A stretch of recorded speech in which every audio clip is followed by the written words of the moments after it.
बड़े सम्मानजनक प्रवक्ता, बहुत अनुभवी प्रवक्ता केसी त्यागी जी, मेरा देश का गरीब आज बस ये समझना चाहता है, और अगर आप मुझे समझा पाएंगे और मेरे देश को समझा पाएंगे तो हम सब आपके आभारी होंगे।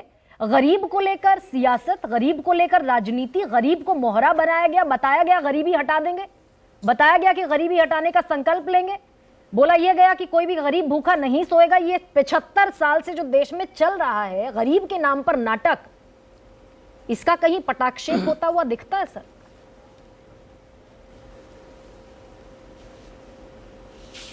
गर्मा जी, आज आज़ादी की पूर्व संध्या है, इसलिए मैं इस बहस में नकारात्मक होने से बचने का प्रयास करूंगा और आज़ादी की सबसे कम उम्र में कुर्बानी देने वाले भगत सिंह से अपनी बात शुरू करना चाहता हूं, जिनका वक्तव्य था कि मेरा मकसद ये नहीं है कि गोरे शासक चले जाएं और काले शासकों का राज हो जाए। मैं ऐसी व्यवस्था चाहता हूं जहां व्यक्ति का व्यक्ति के द्वारा, समाज का समाज के द्वारा और राष्ट्र का राष्ट्र के द्वारा शोषण समाप्त हो।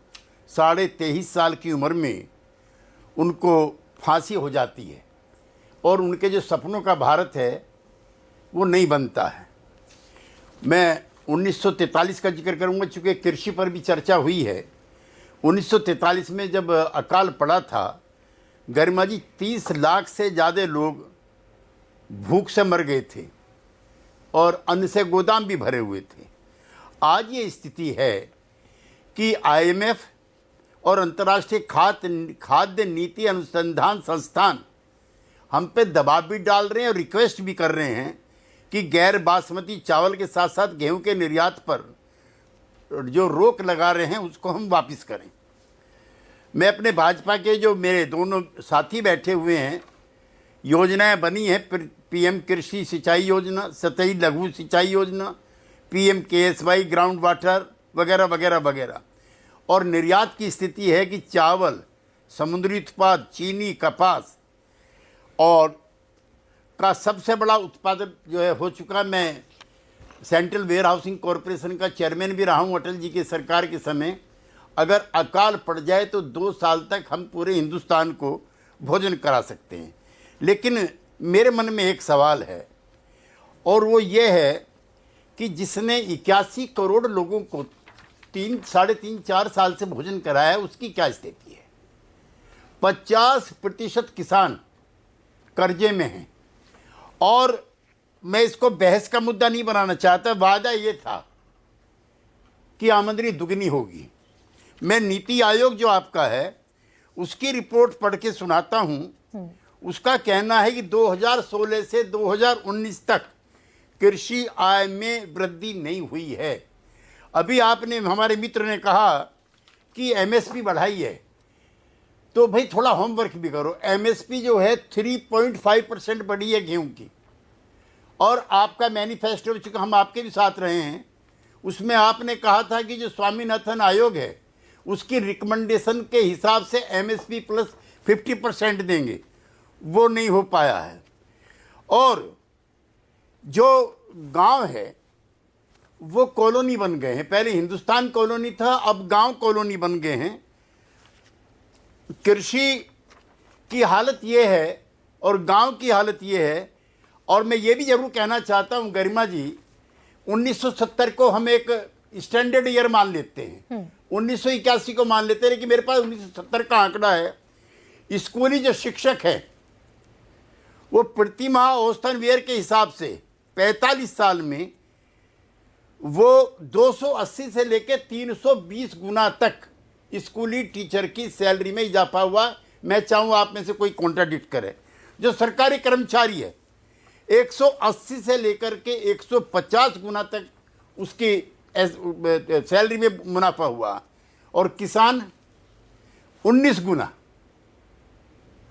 जो आपने बताया अभी, उससे मैं सहमत हूँ। और हालात जो है आज ये हैं, और मैं बहुत सम्मान के साथ सारे चेयर पैनल से कहना चाहता हूँ, जब हम समाजवादी आंदोलन में भर्ती हुए थे उस समय हम नारा लगाते थे, चूंकि मुल्क में भुखमरी थी, विदेश से गेहूं आएगा बंदरगाह पे तो खाने को मिलेगा वरना नहीं मिलेगा। MSP भी नहीं थी और हम लोगों ने पहला नारा लगाया था युवा समाजवादी होने के नाते, देश की जनता भूखी है, ये आज़ादी झूठी है। और था उस समय इस तरह का माहौल। भला हो लाल बहादुर शास्त्री का, जिन्होंने पहली बार एमएसपी लागू की। लेकिन ये केसी त्यागी जी, आज ये तक जो भी आपने जिस नारे जो का जिक्र minimum किया, support- देश की जनता भूखी है, ये आजादी झूठी है, आप 50 बरस पहली बात कर रहे हैं और मैं आज 50 बरस बाद भी यही सवाल पूछ रही हूं कि क्या ये आजादी झूठी है? आंकड़ों के नाम पर क्या सिर्फ बाजीगरी चल रही है? गरीब बना रहे, क्या ये इस देश की सियासत के लिए, उसकी सेहत के लिए यही बेहतर समझते हैं राजनेता?